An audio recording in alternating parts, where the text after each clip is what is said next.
PDP Governors Forum holds first post-election meeting in Abuja.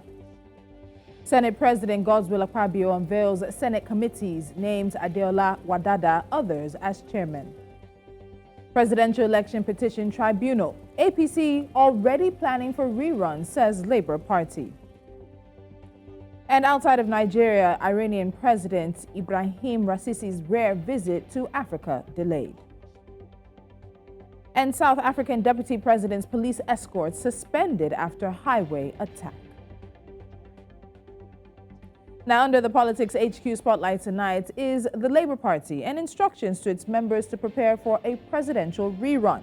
But this also comes while the party's presidential candidate has been accused of treason from within the party. We'll also be looking at the security situation in Nigeria's southeast. I'm Tolulokwe Adeleru Balogun. Welcome to the show.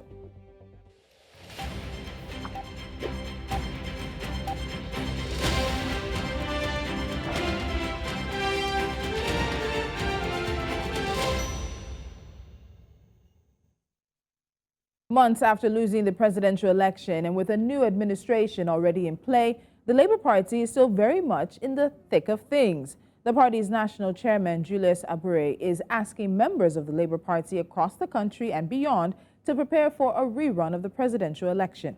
In his address to members of the party in the diaspora, he said the ruling party, that is the APC, is readying for a rerun and urged members of the Labour Party to do the same. But not everyone in the party seems to be on the same page. The factional National Publicity Secretary of the Labour Party, Ayobami Arabambi, has accused the party's presidential candidates, Peter Obi, and the leader of Afenifere, Ayo Adebanjo, of treason and plots to create chaos and overthrow President Bola Tinubu's government. Joining me now is Dr. Yunusa Salisu Tanko. He's the Obi Dati presidential chief spokesperson with the Labour Party. Welcome to Politics HQ, Dr. Tanko. Thank you for joining me. So let's start this conversation with a look at what's going on currently. So the case that your presidential candidate Peter Obi and the party have against President Bola Tinubu's electoral victory is still in front of the Presidential Election Petition Tribunal. So this urging that the national chairman, Julius Abure, is giving to party members in order to have them ready for this supposed presidential rerun that's coming, can you tell us where that's coming from?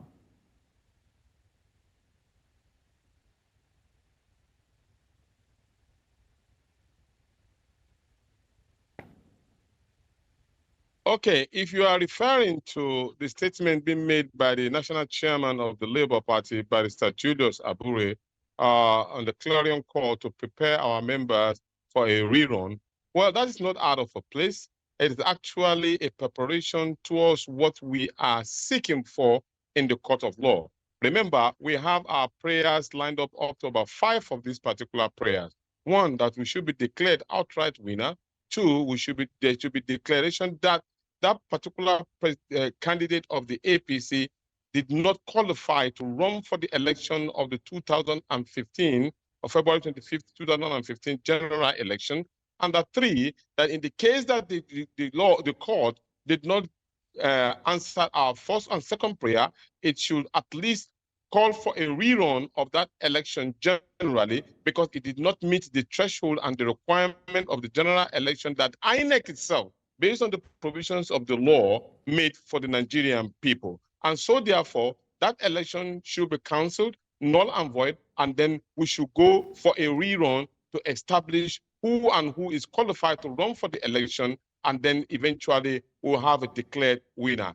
This is a position of the political party, and then we are asking all of our members nationwide to prepare for that particular circumstances with the prayers that the judges and the judicial court will do justice to the case in court, because we believe that actually the judiciary is the last hope of the common man, and then our judiciary have the last chance of making sure that they put the right wrong, so that every Nigerian will be happy with our electionary system, and at least, not for anything, protect our democratic system.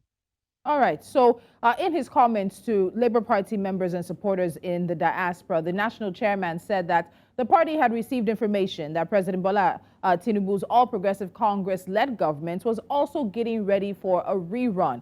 So in terms of what it looks like, in terms of the APC getting set for a rerun, the party that is already now in power, still rather maintaining power here in Nigeria, and setting up for what would be a worst case scenario in all ramifications for the party. What do you make of that? Well, you know, they too are following the activities of the judiciary, and then they know what is going on in the court of petition tribunal. And I'm sure they also know that there are two of us who are challenging that particular case, Atiku Abubakar of the PDP, and then Peter Obi of the Labour Party. And we have provided damning evidence to show that those particular elections did not meet the threshold that is required, and that the candidate of the APC, who for us, we believe is just hanging in there, we can also see that probably he's sitting on a half stool, or hoping that until when the judiciary make an affirmation on his position, that is when we cannot say that, yes, this particular election is done and dusted. Don't forget, this case is a marathon race, and it can go all the hog. But we are prepared to ensure and that we prepare for the election in case the judiciary is able to find its feet and courageous enough to actually do what is expected. You know, we have a situation in our hands. Many people come in and say that, no, it is not possible. The judiciary cannot overturn the election. It has never been done in Nigeria. We can't have that. Where every situation has its own calling. When the Kenyan tribunal overturned the election, nobody thought it was going to happen.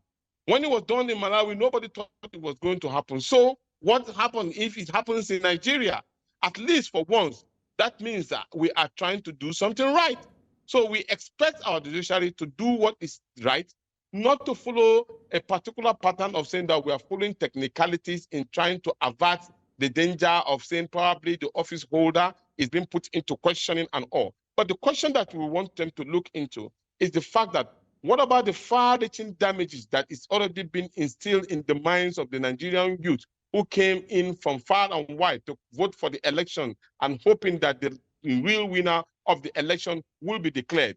What about those aged persons who came out in large number to ensure that they vote for the right person, that the election will be made clear, credible, free, and fair? What about the hope that the Independent Electoral Commission has given to the Nigerian people, especially the Nigerian people and the international community, that this election will be held free and fair? And that is the reason why, when you saw the European Union giving its damning report, which I say they have been economical with the fact, because there are far damning issues that really resonated with that election. And don't forget, the Situation Room also made that particular revelation. Not also forgetting that the NDI, National Democratic Institute, make reference to that particular fact. And also the International Republican Institute also alluded that the election was not credible. So you see, there are about 4 reports. It's not that people are only alluding to the European Union report as if it's the only report. No, there are other reports that give a very, very strong recommendation that indicates that that election was a sham election and it does not represent the interests of the Nigerian people. And that, for the fact, should have been repeated or should have been cancelled long even before now.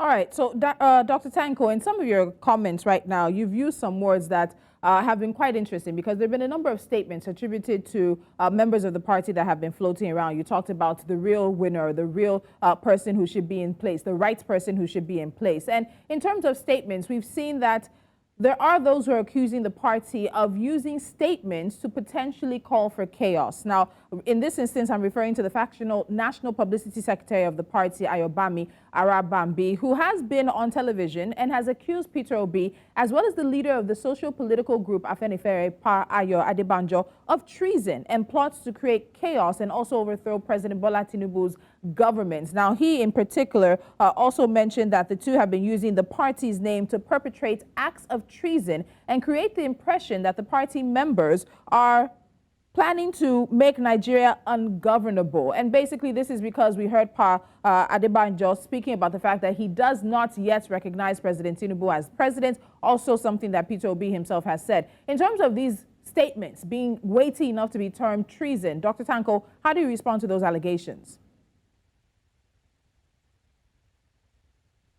Let me say, first of all, for purpose of correction, we do not have factional publicity secretary. We have only one publicity secretary, and the publicity secretary of the Labour Party is Mr. Obiora, as we stand today.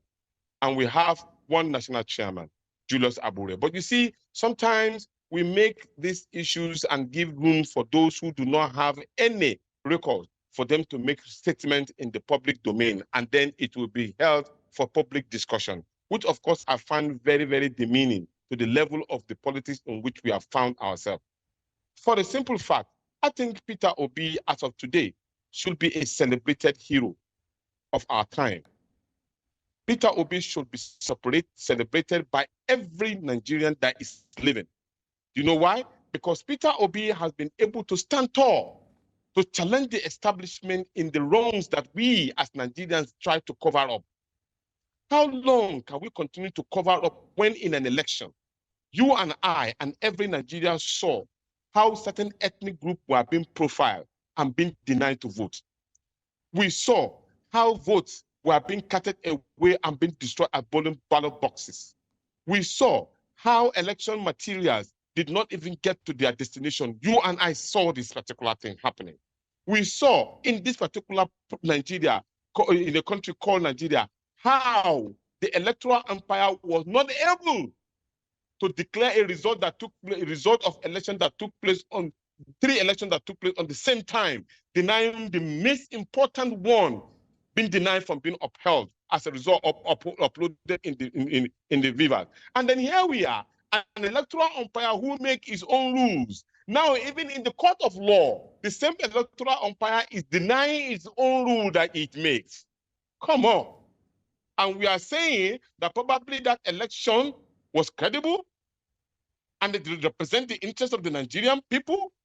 Oh, no. And with regard to Ayo Adebanjo, Ayo Adebanjo is a Nobel Nigerian who has represented this country credibly well. Don't forget, that gentleman is a lawyer, perfected lawyer. He has served this country with merit, and he makes his statement based on facts that he knows. So Ayo Adebanjo is a Nigerian of exceptional quality and who is well-grounded and well-knowledgeable. And so how do you expect a well-knowledgeable Nigerian of that nature cannot stand tall and make a statement of his own belief, what he believes, and then you deny him and you tell him probably he's conducting a treasonable offense? Come on. That, for those who are making that particular allegation, those are the people that I think need to be re-examined, because I don't think they know the position of the law as regard to every individual for his making his freedom of speech as regard to what he seems his right has been impugned upon. As regard to Peter Obi, he has followed the right rules and regulation of the law by going to the court. He has not mobilized, which he has the capacity to do. He has not mobilized his members to be on the street or even railroad or stampede on the courts. He still followed the rules and regulations. He did not direct his members to stampede on INEC offices. He continues to tell them to calm down, that they should follow the judicial provisions of the law. That is a gentleman of perfection. That is a Democrat of repute. That is a Democrat who have shown that he believes in the right process of this particular country. And so therefore he must be supposed to be upheld and be raised high and be carried along, that these are people of impeccable character. Okay. And with regard to the issue of what Peter Obi has done on a continuous basis, he has continued to say that the processes that brought this particular president into power is flawed and wrong. And so therefore that particular process must be clean. He said, he who seeks for equity must come with clean hands. And if you want to be called an excellency, you must come through an excellent process. This is simple thing that he has said. Remember, so Dr. Tanko, Peter Obi has allocated results. Yes, please. I need to ask, because the national chairman has said that the party is ready to take this all the way to the Supreme Court. So let's play a game. I know you'll probably be reluctant, but let's play a 50-50 game. Let's say that this makes it all the way to the Supreme Court, and we have the country's highest court judging this matter at the end of the day. And for some reason, the Labour Party and Peter Obi lose, you are saying that Peter Obi is a man that follows the due process and follows rules and regulations. Is the party, as well as Peter Obi, ready to take whatever comes if this matter makes it to the Supreme Court? When we get to that bridge, we will know how to cross it.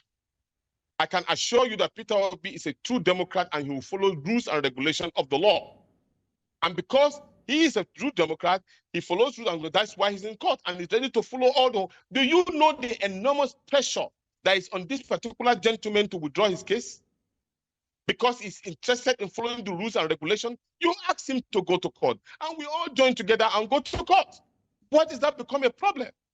We're already in court and we are fighting our case according to the provision of the law. Why do you have problem with that? Why do you have to use fake media report in order to say that probably we've withdrawn our case? Why do you have to use intimidation? Why do you have to use security apparatus in order to intimidate Peter Obi or any one of us? Remember, there's a point in time in which even when he traveled outside the country, he was almost hacked down to say, you are not going back to the country. Some even advised him to leave that particular country just because he's trying to put Nigeria on the right path, which majority of our leaders have refused to do. How long can we continue to sweep the truth under the carpet? And you expect him to work in Nigeria? It won't work. Okay. So until when we start putting the rules and regulations on the pedestal of this Nigerian contest, that is when we start getting it right. And don't forget that democracy is the rule of law. It only triumphs only under the rule of law. So allow this rule of law to triumph. We are not saying anything more than this. So, Dr. Tanko, I want to move on from that point, but also to something Arabambi did say. And even though you're saying that there's no faction within the party and you have only one national chairman as well as only one national publicity secretary, in an interview, he did describe Peter Obi as a nominal presidential candidate. I'm quoting his words now. He also said, and I quote, he does not have the authority of the party to begin to undermine the status of Mr. President. That's the end of the quote. When it comes to what Peter Obi is to the Labour Party, let's get into that, because there are those who see him as a flagstaff, a rallying figure, but not necessarily a national leader of the Labour Party. So a nominal president, a leader of the party, what is Peter Obi to the Labour Party? What is the definition of nominal? That means you are not full. For a candidate who won 12 states, even more than still counting as allocated, is a nominal president or a candidate. For a candidate who have won in a political party that is relatively unknown, has won 8 Senate seats of the Federal Republic of Nigeria, for a candidate who won 38 Federal House of Representatives in the Federal Republic of Nigeria, for a candidate who won 64 still counting, State Assembly in the states of the Federal Republic of Nigeria, I think it's laughable. For anybody who does not even have any particular facts to present to the Nigerian people, to call Peter Obi a factional leader. I think Peter Obi is a credible and most acceptable, very solid, in fact, a gargantuous member of the Labour Party who has brought stardom to the Labour Party. And the Labour Party should be grateful for the presence of Peter Obi in the Labour Party. And for that particular individual himself, who is making this particular allegation, he should be counting his gods for giving him opportunity to have a Peter Obi contesting for election. If there was no Peter Obi, where would Arabambi have made those particular allegations? Okay. Who would he made it against? It is because Peter Obi is so popular and he's bringing in a lot of credibility to the system, and a lot of them are scared of the outcome of the right thing to be done. That is why many of these particular individuals are now coming forward. So he goes into the trade and make popularity of himself by only mentioning Peter Obi. Where would he have been if Peter Obi was not there? An interesting question, maybe one we can get Mr. Arabambi to answer, but I want to move away from that now. So the Labour Party's showing at the presidential election is something that is being studied and will continue to be studied by historians and even Nigerian political scientists. Now, let's say that there is a rerun presidential election. Do you think that the Labour Party can do what it did before and even surpass that and win a rerun presidential election if that was to hold today, right now? It may amaze you to know that many of the facts that Nigerians don't even know before, they are knowing them now. And so they are rejigging themselves to even fight for the Nigerian people. I am speaking to you right now in the ancient city of Zaria. In Zaria is in Kaduna State. I was just moving along, and on my hands is the ribbon of the Peter Obi campaign organization. And I saw one in a woman's hand. And I was asking her, how did she get it? Where did she get it? She said, yes, sir. We are very, very hopeful. We are still getting ready in case they decide to annul the elections. So you can see the Nigerian people are actually informed and getting ready in case they have the right to rekindle and reestablish that their mandate. And this will also interest you to know, various looks and Kenny of this country who did not know Peter Obi now are knowing him more. And they are determined that this is the right person to have been in that particular seat or been announced credibly. No, we're not begging, but credibly to be in that seat as the president of the Federal Republic of Nigeria. And that, of course, we will continue to pursue according to the dictates of the law. Okay. So my final question to you before I have to let you go because of time. As you mentioned, of course, we've agreed, and while it's in court, the party did not get the presidency as it hoped, but there is a court case at the tribunal on that. But Labour did walk away with a governor in Alex Otti, as well as several seats in the National Assembly. What kind of opposition will Labour provide in the National Assembly? What should we even expect from Alex Otti in order for him to do things differently from the political parties that are governing other states, whether it's the APC or the PDP? If we are selling this message, if you are selling this message to Nigerians that the Labour Party is different and is going to do things differently, what then should Nigerians expect of those who found their way to the National Assembly, as well as Alex Otti, who has found himself as governor? Please, for those of us who are not well grounded on the manifestos of the Labour Party vis-a-vis the manifesto of Peter Obi and all others, they should please take a look at the manifesto of the Labour Party. It is online. Labour Party manifesto online. Please go through it. It represents, the Labour Party represents a social democrat. Remember, the party is actually being owned by the Nigerian Labour Congress and the TUC. And also it represents the interests of the Nigerian people, masses base. And the Nigerian Labour movement and the Nigerian Labour Party is interested in emancipating the Nigerian people and creating a middle class.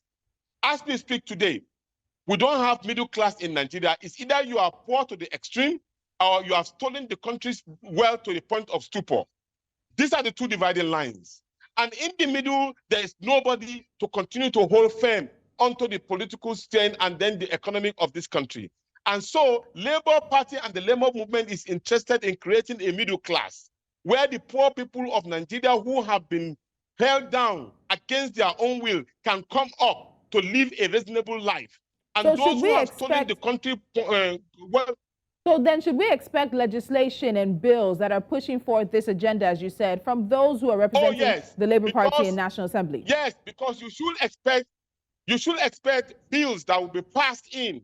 In here, I will mention there are very reputable, well-grounded members of the Federal House of Representatives like Seyi Shewumi and Mr. Dennis Agbo and the rest of them who have been in our meetings, and they're already well-grounded and know exactly what the Labour Party wants for the Nigerian people.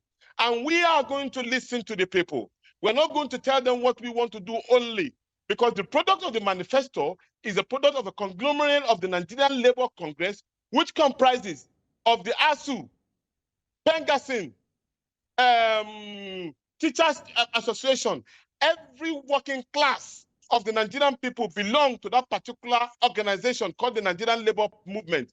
And those are the people who drafted the manifestos.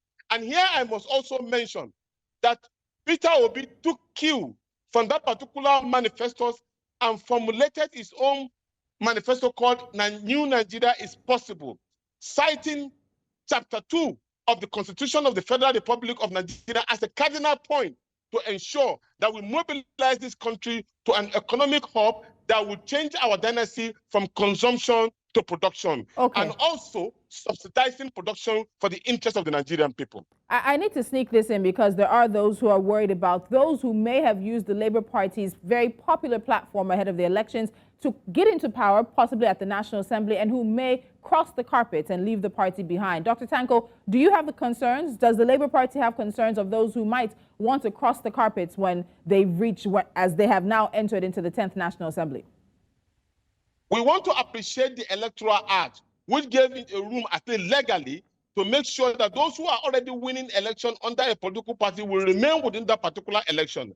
And it is also our hope that those who come in through the obedient movement and the Labour Party and the euphoria of Peter Obi will stick we still very, very strong with this particular movement, because it will be a catastrophic mistake if any one of them fell below the line, because I will assure you that there are people who are willing and waiting to take over where they've stopped from. And in fact, as we speak, a lot of people are joining the political party in large numbers, because you see, we have only one country, and that is called Nigeria. And we must work hard to ensure that Nigeria works as a nation. And that, of course, starts with what we are intending to do for the people of this country.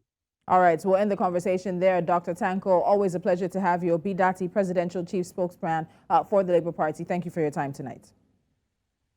Thank you, and God bless the Federal Republic of Nigeria. All right.